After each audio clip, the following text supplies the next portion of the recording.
Sunrisers হায়দ্রাবাদের কাছে ৬৫ রানের ওই হার কি শুধু একটা হার, নাকি কেকেআর ম্যানেজমেন্টের জন্য একটা বড়সড় সতর্কবার্তা? কেন অজিঙ্ক্য রাহানের ক্যাপ্টেন্সিতে সুনীল নারিনকে ঠিকমতো ব্যবহার করা হচ্ছে না?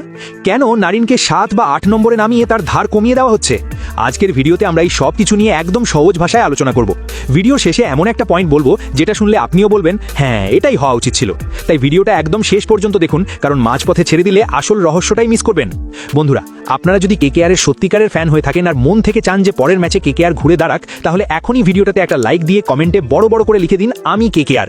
আর কেকেআরের সব খবর সবার আগে পাওয়ার জন্য ডেসক্রিপশন বক্সের লিঙ্ক থেকে আমাদের হোয়াটসঅ্যাপ আর টেলিগ্রাম গ্রুপে ঝটপট জয়েন করে যান। এবার কাজের কথায় আসি। হায়দ্রাবাদের কাছে আমাদের কেকেআর দল যে এভাবে হারবে সেটা কোনো ফ্যানই হয়তো স্বপ্নেও ভাবেনি। ৬৫ রানের ব্যবধানে হার মানে বিশাল ব্যাপার।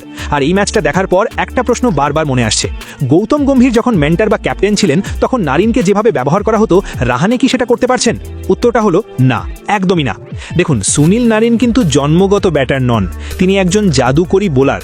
কিন্তু গৌতম গম্ভীর একটা থিওরি বের করেছিলেন, পিঞ্চ হিটার থিওরি।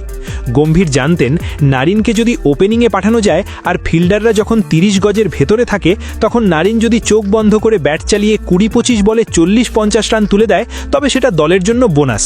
আর যদি 0 রানেও আউট হয় তাতেও কোনো লস নেই, কারণ ও তো আসলে একজন বোলার। ২০২৪-এর আইপিএলে আমরা দেখেছি নারিন ওপেনিংয়ে নেমে সেঞ্চুরি পর্যন্ত করেছে, তার স্ট্রাইক রেট ছিল ১৬০-এর ওপরে। কিন্তু ২০২৬-এর এই আইপিএলে আমরা কি দেখছি? রাহানে ক্যাপ্টেন হওয়ার পর থেকে নারিনকে পাঠানো হচ্ছে ৭-৮ নম্বরে।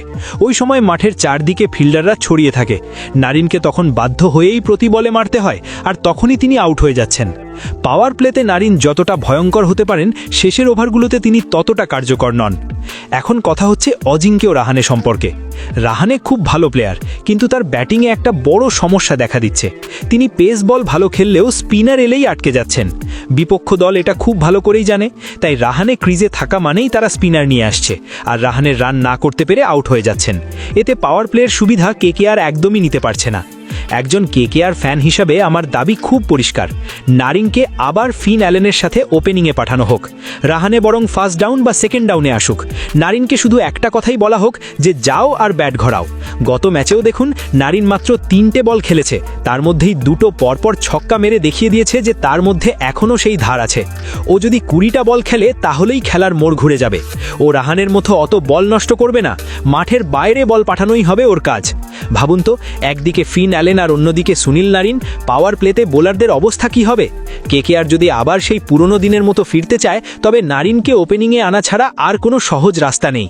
কেকেআর ম্যানেজমেন্টের এই ছোট্ট ভুলটার জন্যই কি আমরা বড় বড় ম্যাচে হেরে যাচ্ছি? রাহানের কি উচিত নয় নিজের ইগো সরিয়ে নারিনকে উপরে পাঠানো?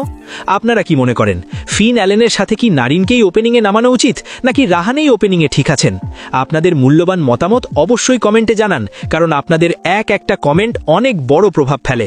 আর এই আলোচনাটা যদি আপনার ঠিক মনে হয়, তবে ভিডিওটা শেয়ার করুন সব কেকেআর বন্ধুদের সাথে। মনে রাখবেন, আমরা শুধু ফ্যান নই, আমরা কেকেআরের শক্তি। দেখা হচ্ছে পরের ভিডিওদের নতুন কোনো আপডেট নিয়ে। ভালো থাকবেন আর বলতে থাকুন আমি কেকেআর।